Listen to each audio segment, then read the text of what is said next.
Blog Talk Radio.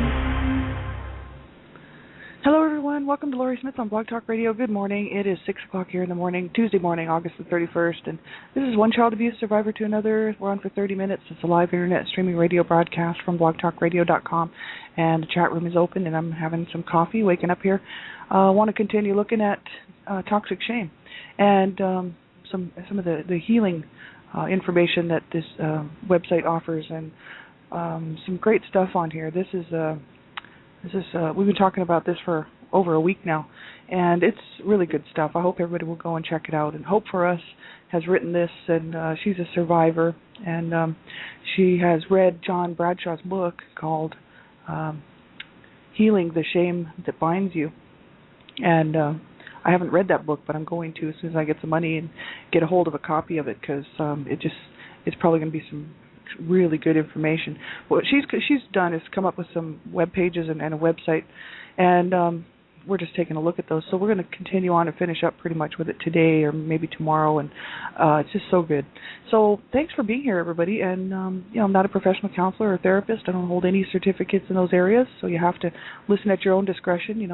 The topics of abuse are very sensitive, and if you're a survivor on a healing journey, you have to be really sure what you're listening to, make sure it's not going to trigger you and put you back. You want to go forward in your healing just slowly and at your own pace, right?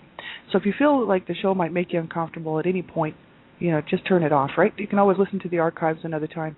And if you're a young person under the age of 18, there's a lot of adult content on my shows, and I ask that you would have permission or have someone listen to the show with you, just to make sure that it's something that you should be listening to, and keep yourself safe at all times, right? That's important. And so we'll get right on to this information here. This is, for me, as a survivor of child abuse, this is very important to look at this, because I had really no idea that I was feeling shame when I was, dealing with my feelings regarding the abuse that I suffered. I had no idea what to call it except for being angry about it. And so taking a look at this, I now see that it was shame, and it's toxic shame, because I relate. It just makes so much sense to me, this, what's written here. And I'd never really understood the word shame, except for that it was maybe an action, like an action word, like a verb or something, like, shame on your behavior, or maybe it was like an adjective, like a descriptive word, like shame on your behavior, or your behavior is shameful. I never associated it with as being something that I could actually be feeling, right? My own self, right? I just thought that I was upset about being abused. So that's the term that I would use: upset and angry, and other choice words, which I will not say on the air here. And so, that's the thing. I didn't know that it was that it was actually shame that I was feeling. And so maybe I was ashamed that I was feeling shame. And so I didn't want to admit that it was shame that I was feeling, right? And so that's why this is so important for people to take a look at. If you have been abused and grew up in an abusive home and, have had to deal with all this stuff, right? This is so important to take a look at it. We're going to finish off looking at toxic shame, and then we're going to go on to the next portion of this article where she's actually talking about the healing, allowing ourselves to heal from toxic shame. And this is coming from www.hopeforsurvivors.com, hope for the number 4 survivors.com/shame.html. And we've been looking at this for a while now, and all the different issues surrounding toxic shame and the dysfunctional family roles and all that stuff, abandonment, and the different types of abuse and shame regarding shame, and emotional abuse, anger, sorrow, fear, joy. If that's been shamed, it's really hard to heal, as a survivor, right? And then social shame, we were looking at that yesterday, and the religious system, and there's also the cultural system. And there's in the cultural system, she talks about the success myth, rigid sex roles, perfection myth, and denial of emotions, and also good old boy and nice gal myth. And we'll take a look at those and move into the healing portion of this, right? There's so much more I wanted to cover. I have found a whole bunch of websites, regarding toxic shame, toxic parenting, all kinds of stuff like that, shame and rage and whatnot. And I want to continue looking at that, but I want to look at this whole website as a whole. So I want to go. It's important that we take a look at the healing stuff in this, because it's important for us to look and see just how we can overcome this whole toxic shame stuff, because we've been talking about what is it, we haven't been talking about how to heal from it. So that's why I want to stick with this website and finish it. Right, so important. She's written some really good stuff here, all based on her own information and knowledge, as well as John Bradshaw's book, Healing the Shame That Binds You. So, good stuff. So the cultural system, I'm just reading right from the page here. Number 1, the success myth. In this belief system, money and its symbols of success are a measure of our self-worth. And number 2, rigid sex roles. Rigid sex roles are still alive and well in our society. It says, she says here, if you don't believe it, take a look at any group of children playing in a daycare center.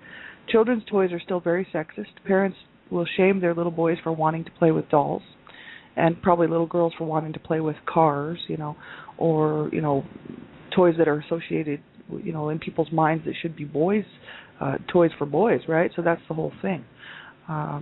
Perfection myth, the perfect 10. Our culture is inundated with a perfectionist view of physical attractiveness. While this is slowly changing, most women and girls compare themselves to ultra-thin models with enhanced bust lines, and most men and boys looks are compared to male sex symbols and professional athletes. Comparing ourselves to this mythical perfect 10 standard is a great source of sexual shame in our society. And it certainly is. And we could spend a whole year talking about that. It's huge. It's a huge problem in our society, and we all have to start not trying to put ourselves up against something that is not it's not us, right? We're trying to compare ourselves to people that are not us. I mean, this is absolutely ridiculous, and and then if we don't match up to these perfect 10s, we just feel like we're not as good, or we're not as worthy, or we're not this, and we're not that. We shouldn't be comparing ourselves to anybody. You know what I mean? We should just be accepting ourselves, right, for who we are. And it's a challenge for most people every day, to look in the mirror and be able to wake up and say, look in the mirror and say, I accept myself for exactly who I am right now. And, there's nothing wrong with wanting to be healthy, and I think that's great, and wanting to look nice and look presentable and stuff like that. But to be ourselves, we have to accept ourselves for who we are. And, there's, for me, I'm pretty okay with that. I didn't used to be as a young girl, but I'm now, as an adult, really quite okay with it. My own body image, my own inner, who I am to myself, as far as I am now, an adult woman, right? I'm still working on my inner child, and all, some past issues. But as far as who I am as an adult woman now, I'm cool with that. As much as I want to be in better shape and take better care of myself, which is a good thing. I don't compare myself to other people and say, oh, I wish I could look like that, or I wish I was that person. I never do that, because that's not being accepting of myself, and I had to learn how to love myself and how to accept myself, and so I don't compare myself to these other people. It's important that we don't do that, because we can't ever be somebody else. We just are who we are, and we have to learn to love ourselves. And the more we take care of ourselves, the better. I'm still working on that. That's something that's very hard for me to do. Most people would just think that that's just the easiest thing to do, and for me, it's one of the hardest things I can do is to look after myself. You know what I mean? To take care of myself, because I was not shown how to do it. It was not in my makeup to do it, and so it's a struggle for me. But I'm still working on it, right? And that's good. It's a good thing, right? Denial of emotions. Our society does not encourage emotional honesty. It says, when asked, how are you? Most people instinctively respond with, I'm fine. We respond this way even when it is the farthest thing from the truth. And the sad thing is, even when we have the courage to answer with our true feelings, it more often than not becomes obvious to us that the asking party does not really want to hear about it. So this is what she's written here. Denial of emotions, that is heavy duty, Most people, actually, that's the truth, Somebody asks you how you're doing, you say, how are you? You could be having the worst day, feeling so down, and yet you don't want to tell them because it just opens up a can of worms, and, you'd have to explain and blah, blah, blah. So you just say, oh, well, everything's fine, everything's great, I try to be honest, when people are saying, well, how's it going today, or how are you? Sometimes I'll just say, well, it's been a hard day or something, or instead of just being, I'm fine all the time, but I've done that pretty much. Used to do that my whole life when I was growing up. Everything was fine. I had to do that on my way to school, you know what I mean, because growing up the way that I did, having to get up and go to school every morning and the next morning, facing people and facing teachers and, putting on a smile and everything was fine, until the end of the school day when I went back home, and then I could, then my real feelings would come out, right? So we almost get into a routine, a pattern, of how to do that, to show the world that, oh, I'm fine, smiling away, and oh, everything's great, but it's really not, and that's hard. It's very hard to actually to overcome that, because a lot of times if you've done that so long and that's all you've ever done your whole life is say, oh, I'm fine, and deny what's actually going on the inside, it's hard to actually respond any other way, even if you're having the worst day ever, so it's important to be honest with our feelings. There's certain people that just wouldn't understand and don't want to hear it. So sometimes, if it depends on who I'm talking to, if it's somebody that I know really cares about me, then I'll tell them the truth. If it's somebody that I think is just, wouldn't want to hear it anyway, some stranger who just doesn't know, my whole history and my story and doesn't, then I quite often will just say, oh, everything's great, you know what I mean, depending on the situation. But we don't want to be denying our emotions, because that's the whole issue. Living in denial, that's not a good way to be. And if we it's almost like we're conditioned to do it. Growing up, if you've grown up abused, we know this, right? We're conditioned, right? Conditioned all the way through our youth, and childhood to behave a certain way, to deny those emotions, to, not allow ourselves to feel what we're actually feeling and be allowed to express it, right? So we just stuff it down there inside and it just stays there and, oh, I'm fine, everything's great with me, until you blow up or explode or have something happen that you just is uncontrollable. That's why it's a good idea to learn to get in touch with our feelings, learn to get in touch with those real feelings, the true feelings, and then allow ourselves to learn to trust people. And if you find people that are trustworthy, then you let them know, no, I'm not having such a good day. Thanks for asking, though.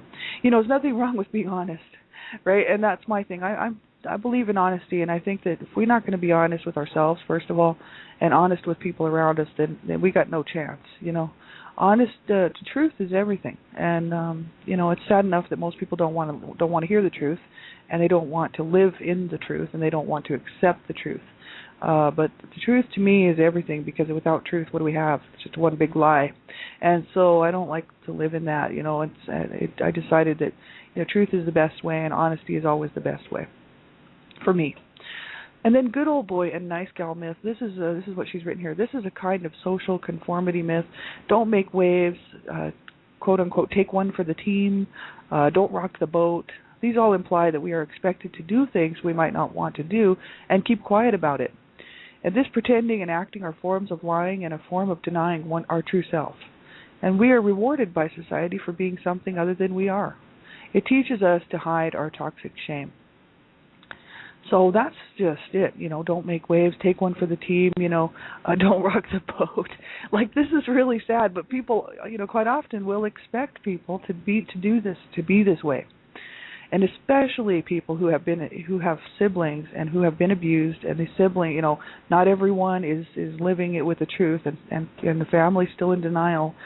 Quite often they want the other sibling to keep their mouth shut. Don't make waves. Let's not rock the boat. Let's just keep quiet, and the other person who wants to so badly to heal and to move on in their life, wants to accept the truth for what it was and for what it is and move on and heal, right? Doesn't want to stay silent and doesn't want to take one for the team and just shut up. And as far as making waves, that's what happens when you don't comply and go along with, what the group wants you to do, right? So that's just, there's consequences to all of it. So, by rocking the boat or not taking one for the team, or making waves, it does have consequences. But if we're not going to be true to ourselves, then we can't really, how can we be true to anybody? You know what I mean? It's like I decided, my healing journey is much more important to me than keeping silent about the abuse. You know what I'm saying? And because if I wasn't so interested in doing public speaking and getting out here and really getting involved, nationwide and hopefully worldwide to stop child abuse, then I wouldn't, probably wouldn't have gone so vocal with my story. I probably would have still told. I would have done the same thing and wrote my blog, but I don't think I would have got so vocal about it. And, that's the whole issue is that, other family members and whatnot, when people disclose the abuse and actually start talking about it, they don't want anybody to know about that sort of stuff, right? They just want it all kept silent, It's like, don't rock the boat, don't make waves, let's just keep quiet, and let's just, continue this this lie that we've all been living, and that's not the way, that's not a good way to be. And so I basically weighed out the consequences, and I thought, my mental health, my emotional health, my physical health, and my well-being is more important to me than lying for the family and taking one for the team, because a lot of people are angry about what I've done. There's a whole lot of people that knew my parents, that my parents had a lot of support. I have talked about that a lot on my blog talk shows, previously, right? And they had a lot of support. They had a lot of people that loved them and loved them so dearly that they would turn a blind eye to the abuse that was going on in the home, and that they would turn a blind eye to the abuse that my mom was inflicting upon me, and would today sit there and be angry because of what I've done, coming forward with my story and, talking about child abuse. And there's a lot of people in my life who do not appreciate what I'm doing, and they just think, you shouldn't be making waves, you should be taking one for the team, you shouldn't be rocking the boat. And I personally don't care what they think. You know what I mean? My mental health, my emotional health, my physical well-being, my whole spiritual well-being means a whole lot more to me than what these people think. They obviously didn't care that the abuse was happening in the first place, or they would have reached in to our family situation and got me some help, and got my mom some help, and my dad some help. So they didn't care, and they still don't, but they like to think that they did, right? And so they're living the lie, not me. And I don't mind, if relationships have to be severed, they do. And they were never that great anyway, you know what I mean? It's just because people are living in a lie and denial, right? So, I had to weigh it out, and I decided that, I never deserved any of that abuse, and I don't deserve to take any more abuse from anybody. And for me, the person that has to count in this situation is myself, because I will never be able to heal and be whole and move on if I don't, be concerned with my own situation and my own health, and not and instead of taking one for the team and not rocking the boat and allowing myself to stay in this dark pit of despair and sadness and not heal and not move forward on my healing journey just because the rest of my family and a whole lot of other people don't want me to stand here and be talking about this. This is the thing. I weighed it out, and I thought, I'm way too important for that. If they aren't going to support me and back me on this, then they don't need to be in my life, and that's that's as far as that goes. So I was perfectly willing to let everybody go. If I had to, if they wanted to sever the ties and break off the relationship, whether it's family member or family friend, that's the way it has to be. Because I never deserved any of that treatment in the first place, and if they aren't going to support me and back me up, they have no business in my life. And I'm glad that I feel that way, because I get to move on and heal, whereas they get to sit and continue to live in a lie. And that's too bad for them, right? That's just their own problem. They'll have to deal with that down the road, right? And so I don't have a problem with this. And it makes me happy to be able to share my story, because it's in hopes that others will see that they're not alone and that we can do it, people who are sitting there thinking, is it possible? Can we really heal? Can I really move forward? And the answer is yes. And it takes a lot of work, and it takes a lot of honesty. It takes some help. Sometimes, we have to go see a counselor, a therapist, whatever it takes, right? Group support. I like online group support myself. It's very much just, in the privacy of your own home, and I can choose to talk to people when I want to jump in there and chat. I like the group support thing, but that was good for me, but it might not be good for somebody else. So whatever works for you, that's what you need to do. So if you need a more one-on-one, like counseling, therapist, somebody like that, then that's what you do. Just make sure you do get some help and reach out and get some help. It's no good to suffer in silence and suffer on your own. It's horrible. So I want to look at this one section that's next, and it's called Solutions, Healing Shame Solutions. And it's you can find these links right from that website, right? And she goes on to talk about how we heal, how we can heal from this toxic shame, right? And it says, after learning about what toxic shame is and the elaborate, complicated, life-damaging ways in which we hide it, you may be feeling a bit overwhelmed, maybe a little depressed. And she's written here, believe me, that is understandable and normal, but don't let it get you down. Let's move forward to learn ways to uncover this toxic shame, heal from it, break free from its bonding, havoc, and wrecking cover-ups, right? And she goes on to talk about John Bradshaw's book, Healing the Shame That Binds You. And she's read it, right? And this is why she's going through talking about this stuff on these websites, right? And it's available at Amazon.com, she said here. So she says, step 1, come out of hiding. It says the first step in healing our toxic shame is to bring it out of hiding. As long as we continue to hide it, there's nothing we can do about it.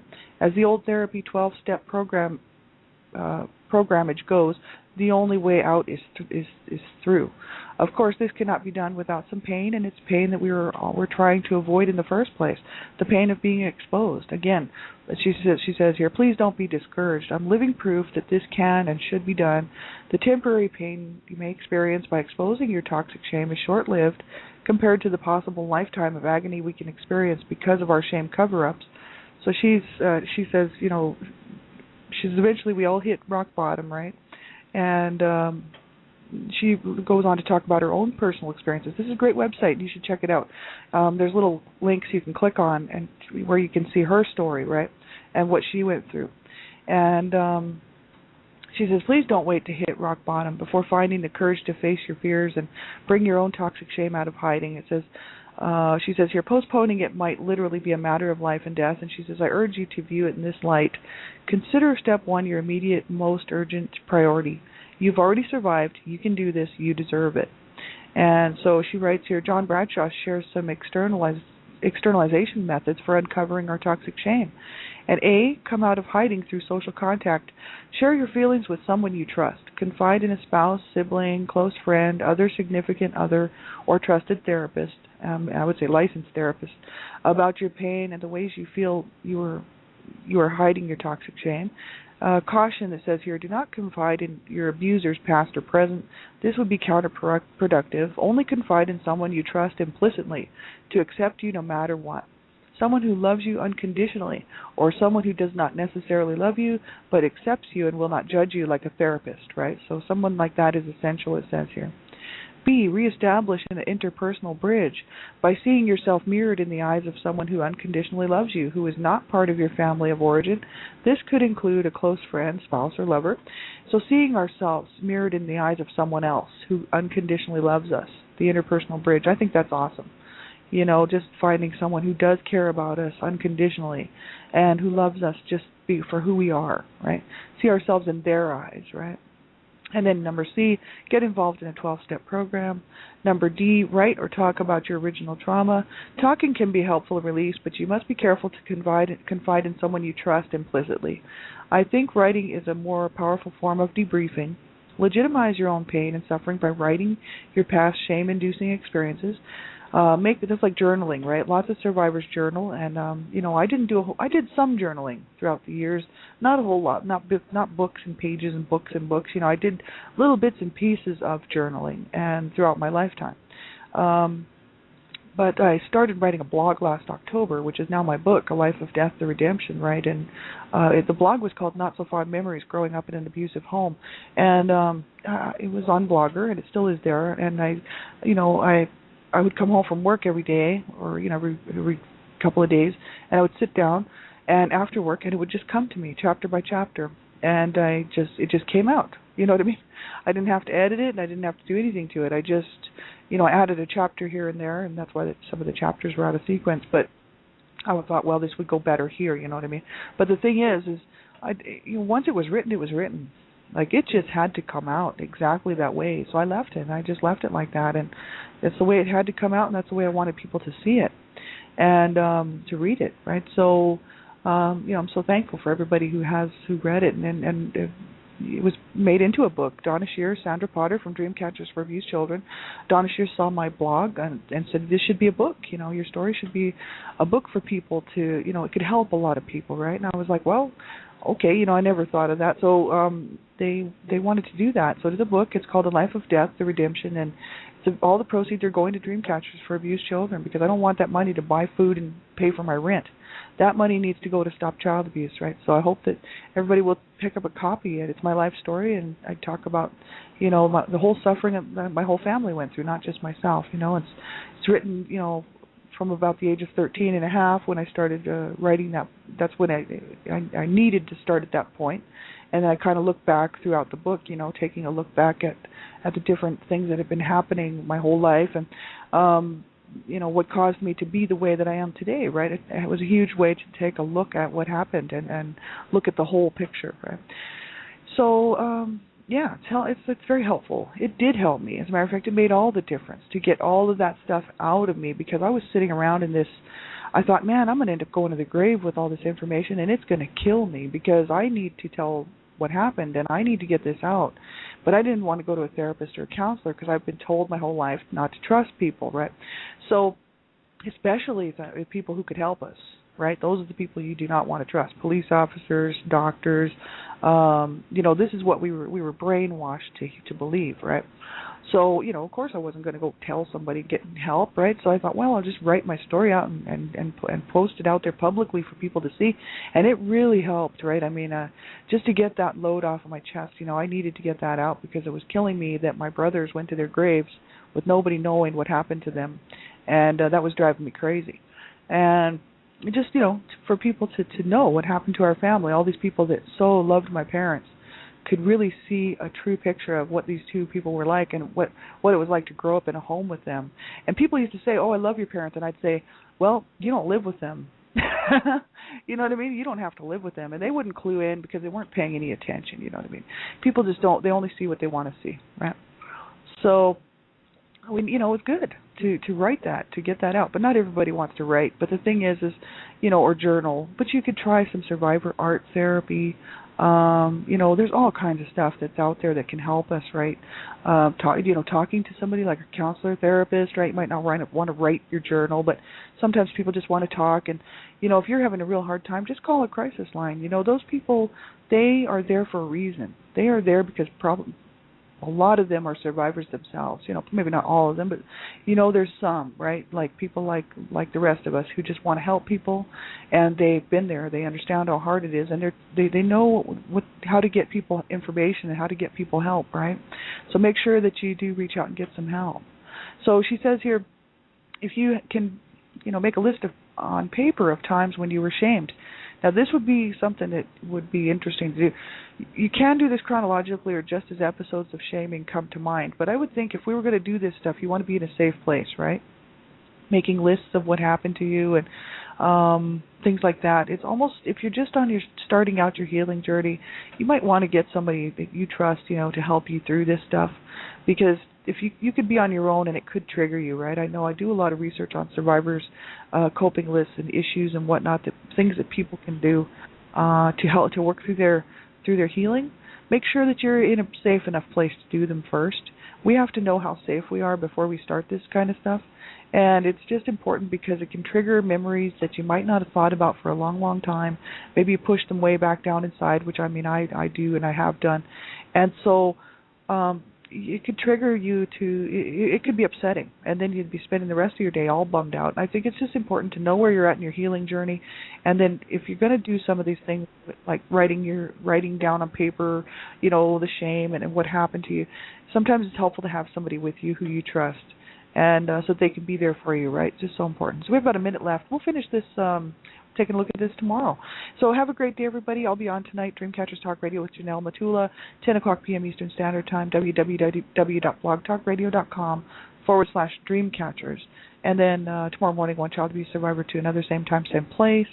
And take care, everybody. Just make sure you do reach out and get some help. Don't suffer in silence. And never, ever give up. That's the big thing. Never, ever give up. There's too many of us here sitting here today saying, we could have given up. We're so glad we did not give up. We want you to not give up. So never, ever, ever give up, right? we deserve to have a good life. You do count, you do matter, and you take good care of yourself, and make sure you reach out and get some help, okay?